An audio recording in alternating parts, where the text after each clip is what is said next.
apa kabarnya hari ini? Masih baik-baik aja kan? Di video kali ini kita melanjutkan cerita Donghua Battle Truck Devon. Oke, nggak usah lama-lama lagi, kita langsung aja ke ceritanya. Saat mendengar harta karun, mata Danyan berbinar. Kemudian dia berkata, "Itu sangat mungkin. Saya juga penasaran kenapa Suen datang jauh-jauh ke tanah tandus ini. Ayo pergi dan lihat." Saat memikirkan sebuah harta karun berharga muncul di runtuhan kuno, tatapan mata prajurit istana obat menyala-nyala. Bahkan pemandu lokal tiba-tiba berhenti di depan Danyan, menggosok-gosokkan ibu jari dari telunjuk kanannya. Kemudian dia berkekeh, "Tuan, saya sudah menemukan tempat yang tepat untuk Anda. Coba lihat." Danyan mengangguk, menyadari sesuatu. "Tidak masalah, 5 pil kelas 5 seperti yang dijanjikan. Saya akan memberi Anda 1 pil kelas 6 tambahan. Ingat, jika ada yang bertanya, Anda belum pernah membawa siapapun ke sini, dan Anda belum melihat sesuatu yang aneh." Jelas, jika Danyan memberinya pil kelas 6 tambahan, dia bisa memastikan pemandu itu tetap bungkam tentang perjalanan mereka. Kemudian tangan kanan Danyan meraih cincin penyimpanan di jari manis kirinya dan memberinya pil kelas 6 lagi. Sehingga pemandu itu sangat gembira dengan kemurahan hati istana obat. Sambil mengangguk berulang kali, seolah-olah ia sudah bisa mencium aroma pil kelas 6 yang kaya itu. Matanya berbinar-binar karena terkejut dan sedikit mabuk. Namun sesaat kemudian mata pemandu itu melebar, hampir copot dari rongganya.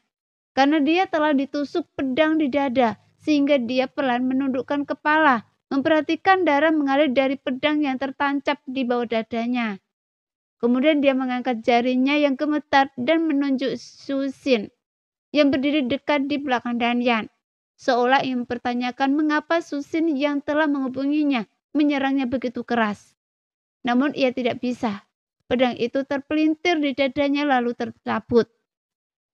Dengan aliran darah yang deras, ia jatuh tersungkur ke salju, menerbangkan serpian salju merah dan putih. Danyan menoleh ke arah Susin, merutkan kening karena tidak senang. Tapi Susin buru-buru membungkuk dan berkata, "Tuanku, bukan berarti saya bertindak atas inisiatif saya sendiri untuk mengkhianati kesetiaan Anda. Tetapi kita tidak boleh membiarkan sepatah kata pun tentang ini bocor. Hanya orang yang mati yang bisa menyimpan rahasia selamanya. Jadi saya tidak punya pilihan selain melakukan ini. Saya harap Anda memaafkan saya." Setelah terdiam lama, Danyan menatap Susin, lalu mengangguk pelan. Kemudian kerumunan istana dan secara bertahap menghilang ke dalam angin dan salju, meninggalkan tubuh pemandu lokal di puncak yang tertutup oleh salju yang turun. Di aula rumah harta karun Sioyo, Kaisar Sioyo menutup matanya dan merasakan apa yang digenggamnya di tangannya. Namun tubuhnya sudah terasa sedikit halus.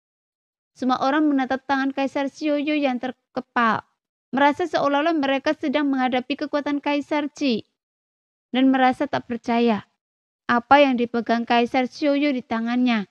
Mungkinkah itu jalan surga? Bisakah jalan surga digenggam? Tapi ekspresi Kaisar Sioyo berangsur-angsur menjadi serius, dan alisnya semakin berkerut. Setelah waktu yang lama, Kaisar Sioyo akhirnya membuka matanya dan berkata, "Saya mengerti. Tidak heran tidak ada seorang pun di benua Dodi yang bisa menembus bintang 9 sekarang. Ternyata Do Agung di benua Dodi telah disembunyikan oleh aturan langit dan bumi. Do tidak dapat ditampilkan dengan jelas dan mudah dipahami seperti di zaman saya. Oleh karena itu, sangat sulit untuk memahami Do terlebih dahulu di bawah bintang 9. Kesenjangan antara bintang 8 dan bintang 9 telah menjadi seperti jurang yang tak teratasi. Bahkan jika Anda menembus bintang 9, akan jauh lebih sulit untuk memahami Do Agung dan terus berkembang daripada di zaman saya." Sambil menghela nafas panjang, Kaisar Sioyo berkata, "Saya bisa memahaminya. Di atas bintang 9, seseorang harus memiliki Do untuk menyeberang. Jika Dodi di bintang 9 dibiarkan berkembang biak, benua Dodi pasti akan mengulangi kesalahan masa lalu. Hanya dengan meningkatkan kesulitan menembus bintang 9 dan meninggalkan beberapa dodi bintang 9 sebagai panutan. Dodi bintang 8 akan mencurahkan energi mereka tanpa lelah untuk berkultivasi. Dan tatanan benua dodi dapat harmonis dan stabil. Tidak ada cara lain, ini sangat sulit. Semua orang mendengarkan dengan dendam, seolah-olah mereka telah disiram baskom berisi air dingin dari ujung kepala hingga ujung kaki.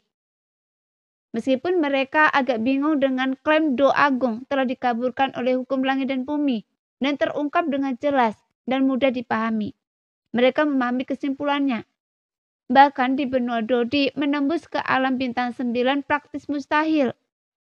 Bahkan bagi leluhur monster bintang 9 mencapai alam yang lebih tinggi sangatlah sulit.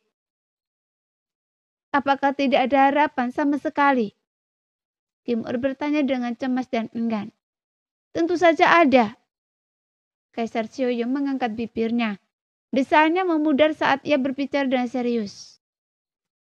Seperti kata pepatah, selalu ada jalan keluar. Bagaimana mungkin tidak ada harapan? Do Agung hanyalah samar, bukan tidak ada. Tidak ada yang bisa menghalangi seseorang untuk mencapai pencerahan. Ini juga jalan surga. Masih ada harapan. Tatapan semua orang yang redup kembali cerah. Kaisar Sioyong tersenyum menatap Sioyong dan berkata, jelas, saya terpenjara di sini. Sepertinya saya menunggu Anda untuk mengajari Anda bahwa menjadi do tergantung pada takdir. Tetapi kenyataannya, saya menunggu Anda agar saya bisa memberi Anda bimbingan, agar Anda berhasil merobos di benua dodi yang sekarang sangat menantang. Pada titik ini, Kaisar Sioyong tak kuasa menahan diri untuk mendesah. Dia sangat perhitungan. Anda dan saya benar-benar ditakdirkan untuk bersama. Kemudian dengan senyum licik, ia menambahkan, tapi, apakah Anda bisa merobos adalah urusan Anda, bukan urusan saya. Mengapa saya harus membantu Anda? Shen tertegun saat mendengar itu, sehingga King Ur cemas dan maju beberapa langkah, menarik lengan Kaisar Sioyong dan mulai bersikap genit. Senior, Anda sudah bilang Anda dan dia ditakdirkan untuk bersama. Tolong bantu dia. Kaisar Sioyong membiarkan King Ur menarik lengan bajunya mundur tanpa berkomentar. Ia hanya menatap Sioyong, seolah menunggu apa yang akan dikatakan Sioyong. Sambil menatap Kaisar Sioyong, pikiran Sioyong berkecamuk. Memang sekarang tampaknya Dosian menahan Kaisar Sioyong di sini justru untuk menerima bimbingannya. Dari sini, orang bisa membayangkan betapa sulitnya menembus dari bintang 8 ke bintang 9 di benua dodi saat ini. Dengan kata lain, di benua dodi saat ini mencapai puncak dodi atau bahkan menembus lebih jauh, hampir mustahil tanpa bimbingan dari sosok yang kuat dan berprestasi seperti Kaisar Sioyong. Jadi dia harus menerima bimbingan Kaisar Sioyong apapun yang terjadi. Setelah mengambil keputusan, Shen berkata kepada Kaisar Sioyong, apa yang saya butuhkan agar Anda membimbing saya? Kaisar Sioyong masih menatap Shen tersenyum tipis dan berkata, saya menganggap diri saya sebagai orang yang sangat berbakat. Saya membutuhkan lebih dari 50.000 tahun untuk mencapai tingkat bintang 7. Sementara Anda mencapainya dalam waktu kurang dari 10.000 tahun. Mungkin bukan hanya kerja keras Anda sendiri, tetapi juga beberapa pertemuan, kebetulan, dan perhatian khusus. Tapi saya harus mengakui bahwa Anda benar-benar sangat berbakat, bahkan melampaui bakat saya. Terlebih lagi, Anda memiliki rahasia yang begitu hebat. Saya percaya bahwa dengan bantuan saya, Anda akan mencapai puncak dodi dan bahkan melampauinya. Namun saya punya syarat. Mendengar itu, Sioyong berseru. Apa itu? Anda harus menjadi murid saya, kata Kaisar Sioyong sambil tersenyum. Menjadi murid? Shen tertegun sejenak lalu gembira. Memiliki Kaisar Sioyong, seorang makhluk tertinggi dodi, sebagai muridnya adalah berkah yang tak pernah ia harapkan. Ia segera mengangguk dan berlutut, bersujud untuk menjadi muridnya. Saat Sioyong akan menjadi murid Kaisar Sioyong, King Ur segera melepaskan genggamannya di lengan Kaisar Sioyong dan berseri-seri kegirangan. Bahkan wajah semua orang gembira. Tunggu. Kaisar Xiuyou menghentikan Xuyen dari membungkuk dengan sungguh-sungguh dan berkata, saya tidak peduli berapa banyak guru yang Anda miliki. Setelah Anda menjadi murid saya, di hari Anda mencapai puncak Dodi, Anda harus berteriak ke langit, memberitahu seluruh benua Dodi bahwa guru Anda adalah Kaisar Xiuyou. Bisakah Anda melakukannya? Xuyen mengerti maksud Kaisar Xiuyou. Ini merupakan permintaan agar Xuyen mewujudkan mimpinya sekaligus tantangan bagi Dosian. Lihat Dosian, orang yang telah susah payah Anda kembangkan adalah murid saya. Sambil menahan senyum, darah Xiuyou mulai mendidih saat ia membayangkan masa depan terobosan Dodinya. Jadi dia mengangguk dengan sungguh-sungguh. Guru, murid Xiuyou membungkuk. Kemudian ia bersujud 3 kali. Murid, silakan berdiri. Kaisar Xiuyou mengangkat tangannya sambil melirik semua orang. Ia berkata, karena kita keluarga, silakan duduk dan dengarkan apa yang akan saya katakan. Sambil berbicara, ia duduk bersila di tanah. Oke, semua orang duduk di hadapan Kaisar Xiuyou. Nafas mereka bertahan. Takut mereka akan melewatkan satu kata pun. Kaisar Xiuyou merenung sejenak dan mulai.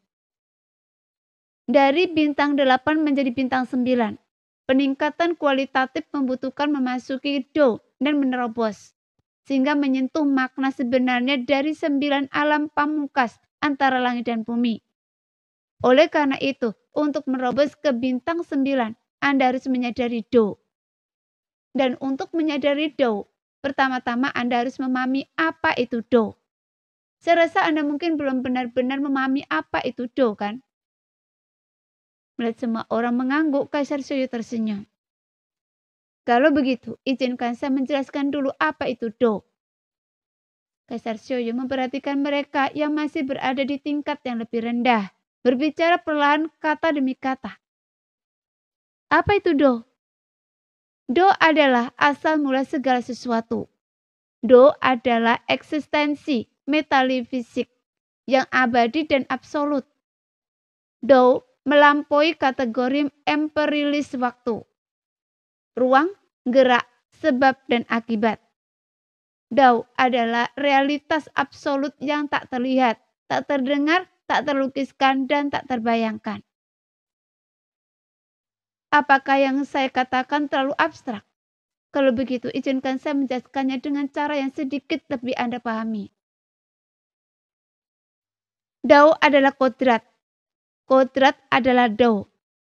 Kodrat berarti diri sendiri dan seterusnya. Segala sesuatu tidak berdiri sendiri. Misalnya, matahari dan bulan bersinar tanpa ada yang meneranginya. Bintang-bintang tersusun rapi tanpa ada yang mengaturnya. Hewan-hewan lahir tanpa ada yang menciptakannya. Angin bergerak tanpa ada yang mengipasinya. Air mengalir tanpa ada yang mendorongnya. Rumput dan pepohonan lahir tanpa ada yang menanamnya. Mereka bernafas tanpa bernafas. Detak jantung mereka tanpa detak jantung. Dan seterusnya. Tidak dapat dikatakan bahwa semuanya begitu saja. Karena segala sesuatu bukanlah benda, mereka seolah-olah diatur oleh sesuatu. Dan semuanya mengikuti jalan yang sama tanpa terkecuali. Penguasa ini dengan asumsi bahwa penguasa seperti itu adanya. Sebenarnya, saya percaya bahwa penguasa seperti itu ada, abadi, tak terlihat, dan tak terwujud. Kebesarannya tak memiliki bagian luar. Kekecilannya tak memiliki bagian dalam. Ia meliputi segalanya dan ia tak pernah berubah sejak zaman kuno. Dan disebut Dao. Anda, saya, dan segala sesuatu adalah Dao. Setiap orang memiliki Do-nya sendiri dan segala sesuatu memiliki Do-nya sendiri. Oleh karena itu, ada pepatah yang mengatakan bahwa ada 3.000 Do. Emas, kayu, air, api, tanah, kegelapan, cahaya, dan seterusnya. Semuanya adalah salah satu dari 3.000 Do. Tidak ada tinggi atau rendah dalam Do. Yang ada hanyalah tingkat pemahaman yang berbeda. Contohnya Anda. Kaisar Sioyong menatap Peng Peng. Anda telah memahami sebagian do angin. Dan Anda. Kaisar Sioyong menatap Ziying lagi. Anda telah memahami sebagian do es dan salju.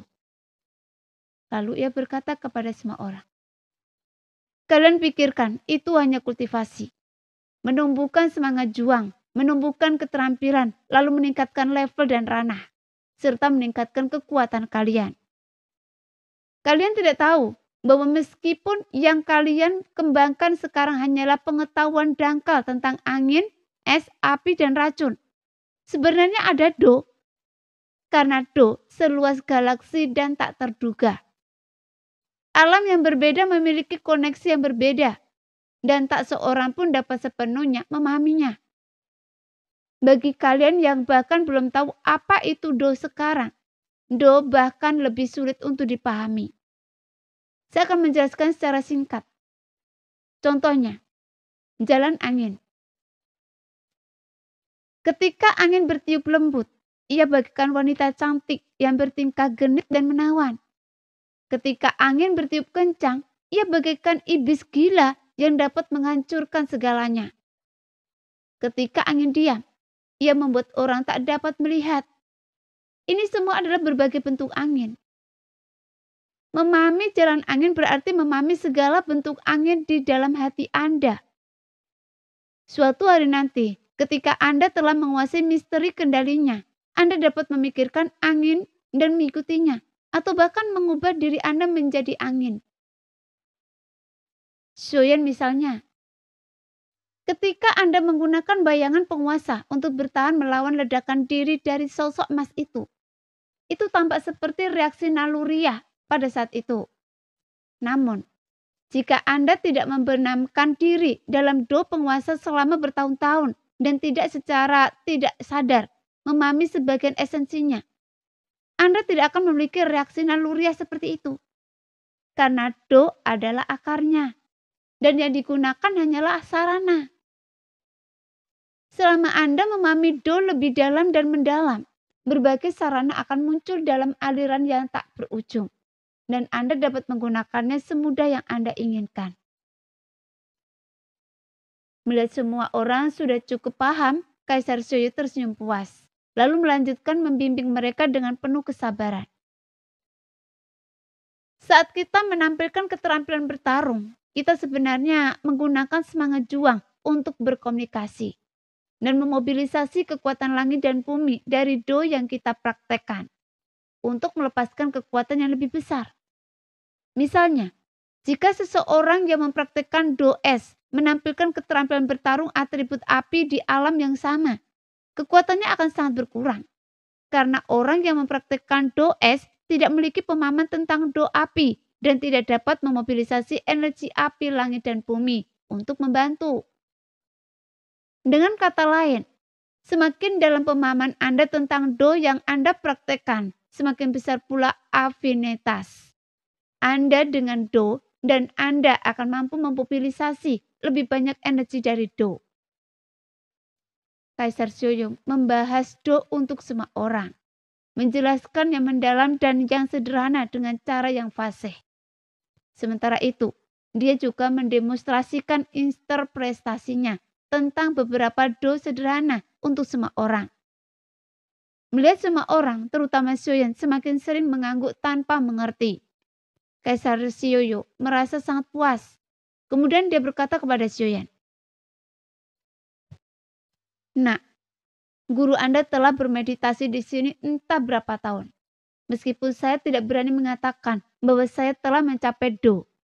Anda bisa lihat betapa sulitnya memahami do dan memperoleh do. Namun meskipun guru Anda tidak ditakdirkan untuk menjadi dao, saya memiliki sedikit pemahaman tentang cara menjadi dao. Guru Anda percaya bahwa baik memahami do maupun memperoleh do, esensinya adalah memobilisasi energi langit dan bumi. Tidak lebih dari seberapa banyak energi langit dan bumi yang dapat dimobilisasi. Menjadi do itu berbeda. Menjadi do berarti menyatu dengan do. Do adalah diri Anda, dan diri Anda adalah do. Guru Anda tidak berani mengatakan itu benar, tetapi saya harap ini dapat membantu Anda untuk menjadi Do di masa depan. Akhirnya, Kaisar Joyo berkata kepada semua, mengenai Do dan memahami Do, Kaisar ini hanya dapat berbicara kepada kalian sebatas ini. Saya harap ini dapat membantu kalian. Pada masa Kaisar ini, 3.000 Do agung terwujud dengan jelas, sehingga memudahkan pemahaman Do selama kultivasi. Menerobos dari bintang 8 ke bintang 9 adalah perkembangan alami. Layaknya seseorang dari keluarga prajurit pedang, meskipun mereka belum pernah berlatih ilmu pedang, mereka telah dipengaruhi olehnya sejak kecil dan memiliki pemahaman Do yang jauh lebih dalam dan mendasar daripada kebanyakan orang. Begitu mereka mulai berlatih, mereka berkembang lebih cepat daripada kebanyakan orang. Dan begitu mereka mencapai pencerahan, kemajuan mereka akan sangat pesat. Meskipun 3.000 Do agung kini ditutupi oleh hukum langit dan bumi, keberadaannya tidak lenyap. Do selalu ada dan maha hadir, hanya saja ia tak lagi termanifestasi sejelas di benua Dodi. Seperti kata pepatah, latihan menjadi sempurna. Kultivasi Anda sebelumnya hanyalah latihan. Namun jika Anda terus-menerus memperhatikan pemahaman Do dalam setiap latihan dan pengalaman, bahkan dalam kehidupan sehari-hari Anda, maka latihan akan mewujudkan Do. Kemajuan mungkin lambat untuk sementara waktu, tetapi begitu Anda memahami Do sedikit saja, Anda akan maju pesat. Aroma bunga plum berasal dari dingin yang menusuk tulang. Jika Anda bisa menembus level bintang 9 di lingkungan ini, pemahaman Anda tentang Do pasti akan lebih dalam daripada Do di bintang 9 di zaman saya. Dan kekuatan Anda secara alami akan semakin besar. Jelas, bimbingan Kaisar Sioyo sebagian besar telah menghilangkan kabut yang menyelimuti Sioyen dan yang lainnya. Dalam kegelapan menembus level bintang 9, sehingga Sioyen dan yang lainnya samar-samar melihat pintu kemajuan terbuka di jalan di depan. Guru, saya masih memiliki dilema. Leluhur klan monster juga merupakan Dodi bintang 9 yang selamat dari bencana kuno. Mengapa dia tidak, seperti Kaisar Sioyo, mewariskan ajaran tersebut kepada Dodi bintang 8 dari benua Dodi? Kalau bukan klan manusia dan iblis, seharusnya klan monster boleh mewariskannya, kan? Mungkinkah Dosian memiliki batasan ketat terhadap leluhur klan monster? Mendengar pertanyaan Sioyen yang membingungkan, Kaisar Sioyo terkekeh. Apakah menurut Anda bencana Dosian yang dahsyat itu hanya menyisakan leluhur klan monster? Seorang Dodi bintang 9? Lebih dari satu leluhur klan monster? Semua orang terkejut.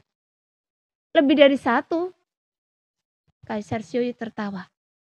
Baru saja ketika saya dengan bantuan Sioyen menerobos dimensi ini dan pergi ke benua Dodi untuk merebut Do surgawi, saya merasakan aura 3 Dodi bintang 9 di benua Dodi. 3? Iya, 3.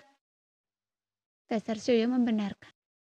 Jika tebakan saya benar, seharusnya masing-masing satu untuk ras manusia, iblis dan monster. Karena itu paling sesuai dengan prinsip keseimbangan dan kendali Dosian. Masing-masing satu untuk ras manusia, iblis dan monster. Yang lain tidak bereaksi keras, tetapi King Muer sangat terkejut hingga ia menutup mulutnya dengan tangan. Ya ampun, klan iblis juga punya Dodi bintang 9. Siapa dia? Apakah dia dari klan iblis darah atau dari klan iblis jiwa?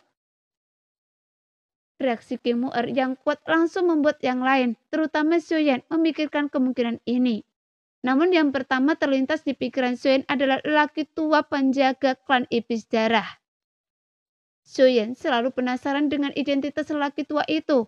Ketika ia dan King Muer bertunangan, tidak sembarang anggota klan bisa menemani Kaisar Iblis King Horan ke kediaman Sio.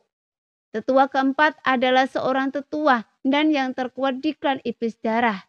Tetapi lelaki tua itu hanyalah seorang kamisim. Mengapa King Horan membawanya? Tidak mungkin hanya karena King Muer dekat dengannya. Bahkan sikap King Horan terhadapnya bukanlah seperti seorang kasim. Sikapnya dipenuhi rasa hormat yang tak terlukiskan. Pasti dia. Xiuyan hendak berbicara ketika Kaisar Xiuyu menghibur Kemu'er. Kata-katanya meskipun sama tapi membenarkan kecurigaan Xiuyan. Jangan khawatir Nona. Saya sangat familiar dengan aura klan iblis darah. Benarkah? Mungkinkah Dodi bintang 9 klan iblis benar-benar berasal dari klan iblis darah saya? Mata Kemu'er melebar kegirangan. Ia berspekulasi dalam hati, lalu melirik Xiuyan, bertanya apakah ia bisa menebak siapa orang itu. Jadi Xiuyan membalas tersenyum, mengisyaratkannya dengan penuh arti, lalu mengangguk. Tapi sekarang bukan saatnya untuk menjelaskan lebih lanjut. Xiuyan mengedipkan mata pada Kemu'er dan kembali menatap Kaisar Xiuyu. Kemu'er menahan kegembiraannya dan juga menatap Kaisar Xiuyu. Kemudian Kaisar Xiuyu tersenyum dan berkata kepada Xiuyan, jika para dosian ingin melarang keras ketiga Dodi bintang 9 itu mengajarkan prinsip-prinsip ini, mereka cukup menetapkan aturan dalam hukum langit dan bumi. Dodi bintang 9 manapun yang berani mengajarkan prinsip-prinsip ini akan langsung dilenyapkan. Tidak perlu mengeluarkan larangan satu persatu. Itu akan merepotkan dan tidak dapat diandalkan. Anda tahu, hati manusia adalah yang paling tidak terduga. Dan begitu prinsip-prinsip itu disebarkan, sulit untuk ditarik kembali. Jika tidak, dosian tidak bisa begitu saja melancarkan pembantaian di seluruh benua Kan. Xiuyan agak malu karena pikirannya terlihat. Jadi dia tersenyum canggung. Namun Kaisar Xiuyu tidak keberatan dengan skeptisme Xiuyan. Sebaliknya dia mengaguminya. Untuk menjadi orang yang benar-benar kuat, seseorang harus berani mempertanyakan otoritas. Jadi dia tersenyum dan bertanya kepada Xiuyan. Tahukah Anda tingkatan Dodi bintang 9 dari klan monster itu? Xiuyan menggelengkan kepalanya. Karena bukan hanya dia, bahkan King Lin, gadis suci dari klan monster, atau bahkan Raja Monster, tidak akan tahu tingkatan leluhur mereka. Saya katakan pada Anda, ini tahap bintang 9 awal, kata Kaisar Xiuyu dengan percaya diri. Dan mereka baru saja mencapai tahap awal itu. Melihat keterkejutan semua orang, Kaisar Xiuyu menjelaskan. Aura mereka bahkan tidak sekuat setitik pun kesadaran spiritual Kaisar ini. Jika mereka bukan tahap bintang 9 awal yang terlemah, apa mungkin mereka... Kaisar Xiuyu mencibir. Mereka belum membuat kemajuan apapun selama bertahun-tahun ini. Dosian pasti telah berusaha keras untuk memilih satu orang dari masing-masing 3 klan untuk bertahan hidup. Sangat teliti. Semua orang bingung. Ketiganya belum membuat kemajuan apapun selama bertahun-tahun ini. Tentu saja, Dosian sangat bersusah payah memilih mereka. Dia pasti sudah berusaha sekuat tenaga. Bibir Kaisar Xiuyu melengkung menyeringai, tetapi matanya bersinar kagum. Jelas, ejekan itu merupakan penghinaan terhadap 3 Dodi bintang 9 yang ada di benua Dodi. Sementara kekaguman itu merupakan rasa hormat yang tulus kepada Dosian. Kaisar ini tidak bisa mengaku sepenuhnya memahami keputusan Dosian, tetapi saya bisa menebaknya, kata Kaisar Xiuyu tegas. Dosian harus meninggalkan beberapa Dodi bintang 9 agar para pendatang baru memiliki tujuan yang harus diperjuangkan. Memilih satu dari masing-masing 3 klan adalah pilihan terbaik karena akan menjaga stabilitas relatif di benua dan memberikan mekanisme pengawasan dan keseimbangan di antara klan. Oleh karena itu, sebaiknya pilih seseorang yang baru saja mencapai tahap bintang 9, yang pemahamannya tentang Do masih dalam tahap awal. Mereka hanyalah penjaga ketertiban dan pelindung ketiga klan. Karena benua Dodi kemungkinan besar tidak akan menghasilkan Dodi bintang 9 lagi setelah bencana. Jadi Dodi bintang 9 awal sudah cukup. Tapi dia tidak bisa memilih mereka yang berbakat luar biasa. Kaisar Xiuyu terkekeh meremehkan. Contoh orang seperti saya. Karena semakin tinggi bakat seseorang, semakin besar kemungkinan mereka mencapai pencerahan dan terobosan. Satu terobosan ke tahap tengah saja dapat mengganggu keseimbangan antara ketiga ras dan berpotensi mengungkap misteri hukum langit dan bumi yang baru. Hal ini dapat menyebabkan keputusasaan di antara banyak dodi yang telah tekun berkultivasi hingga tahap bintang ke-8, yang menyebabkan mereka bertindak gegabah dan membawa bencana ke benua dodi. Jadi saya berani mengatakan bahwa ketiganya berada di tahap bintang ke-9 awal, baru saja menerobos. Lebih lanjut, saya berani mengatakan bahwa bakat mereka sebanding dan semuanya biasa-biasa saja. Meskipun mereka telah menyadari beberapa kebenaran, mereka dangkal. Sejujurnya, dalam hal memahami pencerahan, mereka bahkan tidak sebaik Anda, yang baru saja menerima bimbingan saya. Bagaimana mungkin mereka mengajari Anda cara mencapai pencerahan? Sambil mendengarkan Kaisar Xiaoyu, keheningan sesaat menyelimuti aula. Xiaoyan dan yang lainnya kehilangan kata-kata. Mereka tidak menyangka bahwa leluhur monster yang mereka junjung tinggi bersama dengan dua dodi bintang 9 lainnya bukanlah apa-apa di mata Kaisar Xiaoyu. Namun mereka mau tidak mau mengakui bahwa perkataan Kaisar Xiaoyu memang masuk akal.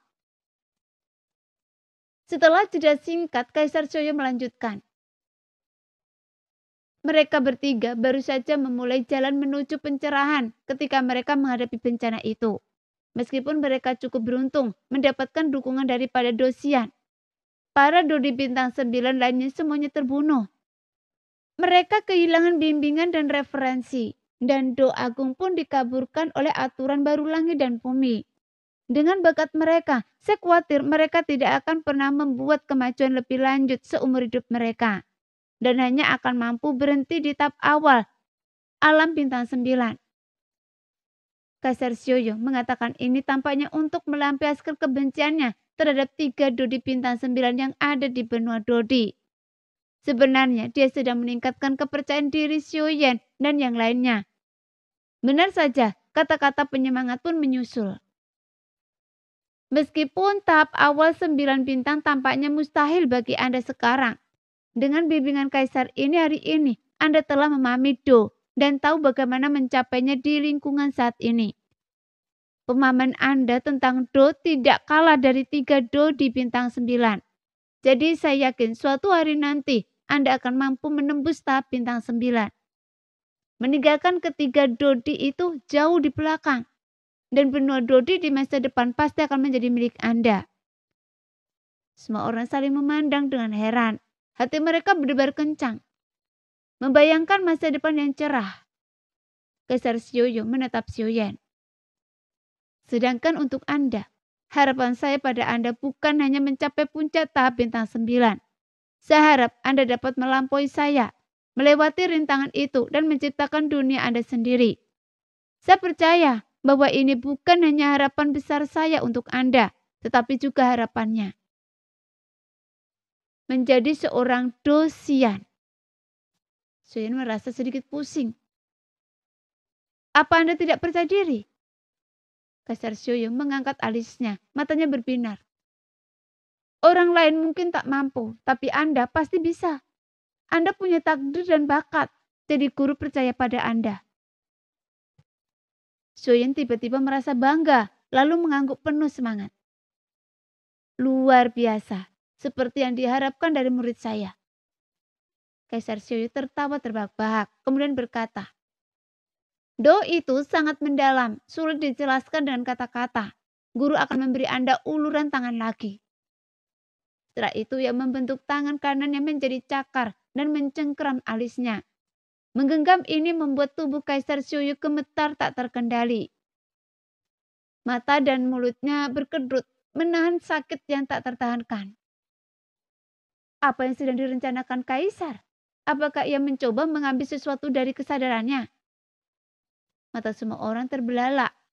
Melihat Kaisar Xiaoyu bereaksi seperti ini, betapa mahalnya itu, namun tak seorang pun berani menyela.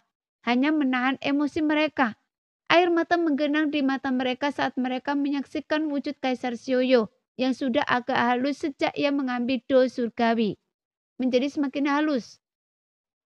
Saat cakar Kaisar Sioyo perlahan mencakar, sekuntum bunga teratai perlahan muncul dari antara alisnya. Teratai itu tingginya hampir 1 inci, berwarna merah tua terang, seolah terkondensasi dari darah. Melalui transparansinya yang samar, samar-samar orang bisa melihat langit berbintang di dalamnya. Awan-awan naik dan turun, seolah-olah itu adalah dunia yang terpisah dan lebih kecil. Teratai darah itu akhirnya muncul, melayang di atas telapak tangan Kaisar Sioyo, berputar pelan dan menyebarkan cahaya terang ke segala arah. Baiklah, jangan terlalu munafik. Kaisar Sioyo menarik nafas dalam-dalam dan berkata kepada Sioyan. Air mata menggenang di matanya. Seberapapun saya berbicara, melihat adalah percaya. Di zaman saya, Do Agung paling jelas terlihat ketika seorang Kaisar Do Bintang 8 berhasil melampaui kesengsaraan Kaisar Bintang 9. Pada saat ini, 3.000 Do Agung akan bermanifestasi dan beresonansi dengan Do Bintang 9 yang baru saja merobos. Mengamatinya sekali saja setara dengan pencerahan 10.000 tahun. Inilah pemandangan di hari terobosan saya. Setelah menggunakan kekuatan asli saya untuk mencegatnya, agar Anda dapat mengamatinya nanti. Dan ini hanya dapat disimpan di lautan kesadaran Anda. Jadi, lepaskan lautan kesadaran Anda dan jangan melawan. Shin menahan emosinya, mengatur nafasnya, memejamkan mata dan menenangkan pikirannya. Kaisar Sioyo melambaikan tangan kirinya dan melepaskan segumpal kabut hijau. Segel teratai hijau saya adalah saksi saya. Orang ini adalah murid saya. Perintahnya adalah perintah saya. Teratai darah tidak boleh dilanggar. Setelah Sioyo selesai berbicara, kabut hijau melayang ke dahi Sioyan, meninggalkan bekas teratai hijau samar di tengah dahinya. Seketika, sebuah teratai darah tiba-tiba terbang keluar dari telapak tangan Kaisar Sioyo dan masuk ke dalam lautan kesadaran Sioyan melalui tanda teratai biru. Namun Sioyan hanya merasakan sebuah teratai darah muncul di lautan kesadarannya. Melihat Sioyan masih ragu-ragu, Kaisar Sioyo tersenyum dan berkata, saya tahu apa yang ada di pikiran Anda. Anda bertanya-tanya karena Dosian tidak dilarang keras. Mengapa 3 Kaisar Do Bintang 9 tidak mengajarkan prinsip-prinsip ini kepada klan mereka sendiri? Kaisar Sioyo menambahkan, nah, Anda hanya bisa mengamatinya 3 kali. Saya harap Anda menghargai 3 kesempatan ini. Sebelumnya, saya belum pernah menerima murid seumur hidup saya. Sebagai satu-satunya murid saya, harapan saya pada Anda bukan hanya untuk menyadari dan mencapai tahu, tetapi untuk mencapai pencerahan dan memenuhi keinginan saya seumur hidup. Mendengar itu, Sioyan terkagum-kagum, menjawab dengan sungguh-sungguh. Saya Sioyan pasti akan memenuhi harapan tinggi guru. Kaisar Sioyan mengangguk puas. Raut wajahnya penuh keyakinan. Ia memang tidak bisa terlalu eksplisit di depan semua orang. Jika mereka yang dipilih oleh Dosian saja tidak bisa mencapai puncak, siapa lagi yang bisa? Baiklah, saya sudah mengajarkan semua yang harus saya ajarkan, kata Kaisar Sioyo dengan senyum riang. Kalian datang ke sini untuk mencari harta karun.